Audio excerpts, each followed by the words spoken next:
¿Cómo se traduce el concepto de guerra espiritual, ¿no? A veces hablamos de guerra espiritual con el tema de la oración, de la intercesión. ¿Cómo hacemos eso sin caer en el extremismo o la violencia cuando vemos situaciones como la que ha pasado con la OMP, que aparentemente es un fraude, o muchas voces dicen que es un fraude, demuestran un tipo de evidencia, y se levanta gente a marchar, tal vez influenciada por su candidato, pero digo, hay una idea de, ¿será que podemos interceder simplemente? ¿Será que también tenemos que salir? ¿Será que debe haber un medio entre orar y actuar? ¿Cómo lo ves tú? Mira, es importante orar y actuar. Y la Biblia dice, la fe sin obras no sirve, ¿cierto? Entonces tenemos que actuar también, pero ¿cómo?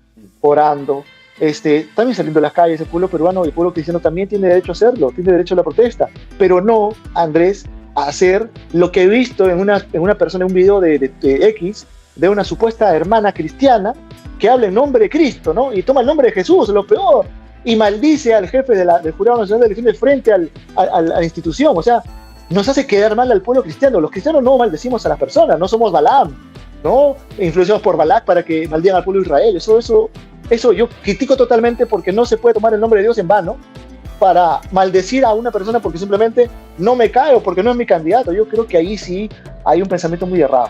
En Resurge, en el día de las elecciones, la gente hablaba de fraude. La mesa que estaba todos eran por kilómetros, ¿ah? Yo era el único que vino, oye, están hablando de fraude, compañeros. ¿Por qué estamos hablando de fraude? No, que fraude porque no está arriba, que porque la JP le está ganando votos a la China. O sea, digo yo, para hablar de fraude necesitas tener cosas concretas, cosas objetivas. Y a mí se me fueron encima, fui comitando rojito y dije, este periodista rojo, este es comunista, este tira piedra. O sea, yo digo, yo no soy de derecha ni de izquierda, soy de Cristo, nada más, hermano. Pero al final, como te digo, el mundo te va a criticar, te va a cuestionar, simplemente porque tienes derecho a pensar. Simplemente esto. Además, yo lo único que digo, Andrés, es una postura totalmente objetiva. Yo no estoy a favor ni en contra de ningún candidato. Además, yo voté por otro candidato, ninguno de los dos, ojo, en otra yo postura. Entonces, yo lo aclaro para que no se piste malas interpretaciones, ¿no? A veces pensamos que a través de la política debemos predicar nuestra fe, cuando la política tiene otra función. Por ejemplo, yo imagínate una empresa de zapatos. No puedo obligarlos, por ejemplo, o no sería como ético decir, no, si tú no vas a la iglesia, yo ya no te puedo contratar, o si tú no diezmas, yo no te puedo seguir, no sé, dando beneficios en el trabajo. O sea, no puedo combinar la fe con la vida del colaborador que no comparte la misma fe que yo. ¿En política no sería el similar? O sea, yo puedo esperar que necesariamente sea un candidato evangélico para votar por él. Tal vez no sea perfecto, puedo casarme con alguno, pero como ya sabemos que los evangélicos están usando, los cristianos usan a los partidos como caballitos para entrar, como caballos de Troya para meterse al poder y servir desde ahí, tal vez esa sería la forma, ¿no? Apoyar a los candidatos al Congreso, al Senado que están entrando, ¿no? Como viste que entrevistamos a Paola Martínez hace poco, o hay otros candidatos que dicen también son cristianos, hay que conocerlos. Pero en ese caso, ¿cómo puede haber un equilibrio entre el servicio dentro de la política hacia la fe, o tal vez sin romper esta relación con la gente que no es cristiana, que no practica nuestra fe, y no tenemos que obligarlos a vivir una fe por la política, ¿no crees? Mira, y es importante lo que mencionas, y quiero hacer, digamos, una aclaración también, ¿no? Y obviamente decirlo públicamente. Yo no coincido mucho con López Aliaga, sí, en muchas cosas. Sin embargo, saludo la buena labor de muchos parlamentarios de su partido político. Está, por está Alejandro Muñante, está Paola Martínez, que creo que ha ingresado ya también, incluso Leo de Paz, que ha ingresado también al Parlamento. Está la pastora Milagro Jaure de Aguayo. Me parece que ellos han tenido una labor muy buena en política, y de verdad saludo. Y además es bueno, además que más cristianos políticos ingresen al Parlamento, ingresen al Palacio de Gobierno, ingresen a la política, porque los cristianos son ese termómetro que va a nivelar a un candidato, a un presidente, y van a decir, oye, cuidado lo que estás haciendo, el pueblo cristiano te está mirando, nosotros te apoyamos en la campaña. Si tú apruebas tal cosa que está en contra de los valores cristianos o éticos y morales, Dios te va a juzgar. Es bueno que un cristiano esté ahí. Y además, mira, yo digo algo, y espero que quizás encontremos concordancia en esto. Jesús fue un gran político. ¿Y por qué voy a explicarlo? Porque Jesús hablaba del reino de Dios. Y el reino de Dios, ¿qué es? Política, ¿no? Hablabas de Jehová, hablabas del reino de Dios que está bajo la tierra. Otros, Daniel, por ejemplo. Daniel, o era un consejero real. El mismo José, que siendo hebreo llegó a ser el primer ministro de Egipto. Entonces, son ejemplos de cristianos o de personas de referentes de la fe que han tenido cargos públicos y han hecho bien su trabajo. Entonces, si un cristiano, y la misma Esther, la misma princesa Esther, tuvo que estar presente, porque si no fuera por ella, el pueblo cristiano era exterminado, ¿sí o no? Entonces, necesitamos más cristianos en política, necesitamos cristianos políticos que vayan a hacer el contrapeso contra el verdadero comunismo, contra las ideas radicales, la agenda de género, porque si no fuera por ellos, entonces las autoridades no van a regular su discurso, y los cristianos están listos y deben estar preparados además para rebatirlos y debatir con ellos, porque la gente radical también tiene sus argumentos y están preparados para ese tema. Y si un cristiano no está preparado, porque acordémonos que nuestra lucha no es contra seres de carne y hueso, sino contra antes espirituales, y el ambiente espiritual maligno siempre se mueve. Entonces en la política también ha sido de alguna forma prostituida, ha sido tomada por el maligno, y esto es algo que los cristianos tenemos que atacar a través de la oración. Y si la oración no basta, salgamos a las calles pacíficamente a protestar. Tenemos derecho como ciudadanos, como lo hizo Pablo. Recordad que Pablo, cuando lo metieron preso, ¿no? Y lo azotaron, lo palearon, el juez lo manda a buscar, y Pablo, ¿qué le dice? Que me venga a buscar el juez, pues. ¿Por qué? Porque tú no sabías que yo soy ciudadano romano y no me puedes golpear, no me hace juicio. Él apeló también a las leyes de Roma. Entonces, ¿por qué los cristianos no podemos defendernos también? O sea, hay un mal concepto de que el cristiano tiene que dar siempre la otra mejilla. Eso es falso. Eso es falso. El cristiano también tiene derecho a defenderse y también a protestar, salir a las calles pacíficamente para orar por las autoridades, ¿no? Y también hacer sentir su voto como ciudadano y su voz y voto. Ahora, una última cosa, y creo que esta puede ser un poco truculenta la pregunta, como para ir cerrando. Tú sabes que, por ejemplo, hay causas que como cristianos estamos apoyando, ¿no? Tú sabes, imagínate con eso de con mis hijos no te metas, es un buen ejemplo, pero imagínate el aborto, ¿no?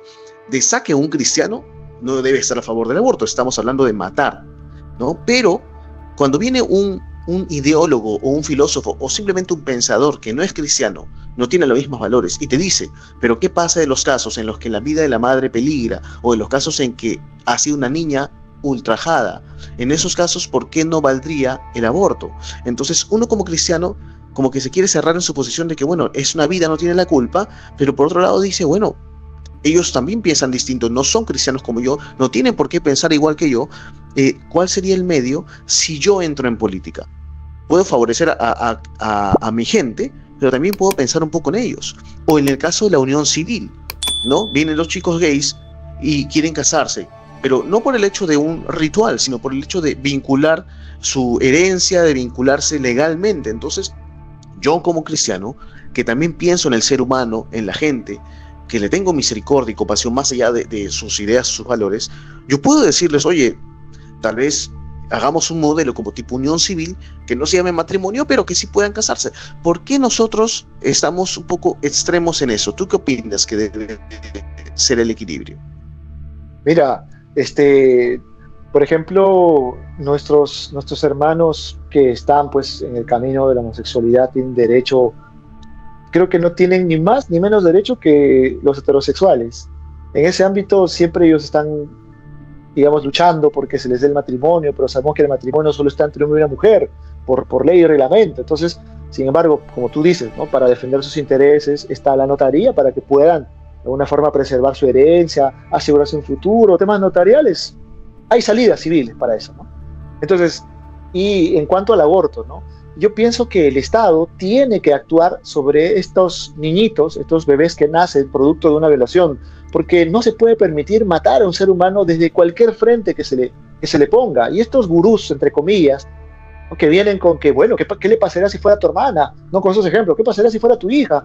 ¿No? Esos ejemplos, y yo pienso que la iglesia, ahí está la labor que hace la iglesia. Por ejemplo, lo que hizo la hermana Milagro Jauregui de Aguayo, por ejemplo, con este centro de acogida, que lamentablemente tuvo pues una mala crítica, y obviamente los izquierdistas, los globalistas estaban felices, ¿no? Con que se ataque a una hermana. Y ahí discrepo mucho con el actor, incluso unos cristianos que atacaron a esta congresista y pastora por lo que estaba haciendo. Diabólico eso. Pensaron que era así, ¿no? Pensaron que era así, pero el cuerpo de Cristo, ¿cómo se puede atacar entre sí? Ahí yo critico, o sea, no digo que hagan espíritu de cuerpo, pero sin embargo, un poco de información no está de más, ¿no? Y creo yo que reitero, yo no estoy a favor de Porky, pero sin embargo estoy a favor de los candidatos o congresistas que sí han trabajado por la vida y por las cosas buenas que todavía preservamos. Entonces, con estas corrientes y con estas palabras truculentas, ¿no? De que no, la interrupción del embarazo, no, pero ¿qué pasaría si? Entonces, es aborto, es muerte. Y yo pienso que a una persona que ha sido víctima de esto no se le puede revictimizar más haciendo que al ser vivo que no tiene la culpa se le asesine de esa forma. Allí debe intervenir el Estado, castigando primero al agresor, castigándolo con cadena perpetua y todos los castigos que sean visibles, pero también asegurando que la vida de este menor, este bebito, pues tenga las mejores condiciones. Y el Estado tiene mucho dinero para eso. ¿Y dónde están entrando ahí? Las iglesias son las que captan, las que ayudan, las que dan soporte espiritual y anímico, incluso hasta con casas de refugio para estas víctimas. Entonces, ¿por qué se critica mucho eso? Yo la verdad pienso que debería existir más centros de acogida, más centros de ayuda, y como digo, castigar a los responsables. El violador, el atacante debe ser castigado con el máximo rigor, porque a los niños no se les toca, las niñas no pueden ser madres tampoco. Pero ¿qué vas a hacer? ¿Vas a matar a un ser vivo por eso? Solamente la ley estipula en caso de que solamente en tema terapéutico, aborto terapéutico, en caso de que la vida de la madre esté en peligro, ¿no? Solamente en ese caso sí digamos, está permitido, además por ley, que se proceda por un aborto. Pero porque por otros temas pienso que ahí hay un discurso y una batalla cultural muy larga, ¿no? Y debates tan largos que finalmente lo único que es confundir más a la población, y aquí queremos ser totalmente objetivos. O sea, hay que ser totalmente objetivos. No se puede castigar a un ser vivo que no tiene la culpa de pedir venir a este mundo, matándolo. Eso no es permitido. Castigar sí al criminal, al violador, al asesino. A ellos sí tenemos que castigarlo con el máximo peso de la ley. Sí, eso sí tiene que ser sancionable, porque no es posible, ¿no?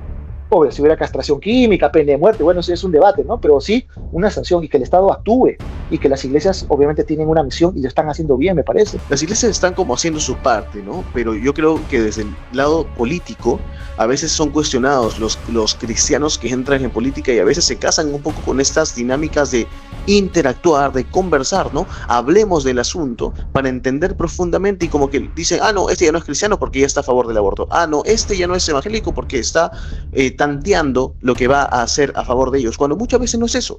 Estamos también como cristianos y como personas creciendo en un proceso, cada uno de criterio personal, de desarrollo espiritual, aprendiendo del otro, entendiendo, teniendo misericordia, ¿no? Entonces, por ejemplo, por mi parte entiendo de que si se aprueba el aborto, no va a ser para salvaguardar la vida de esas niñas violadas o de esos casos. Para eso mejor pongo pena de muerte al violador.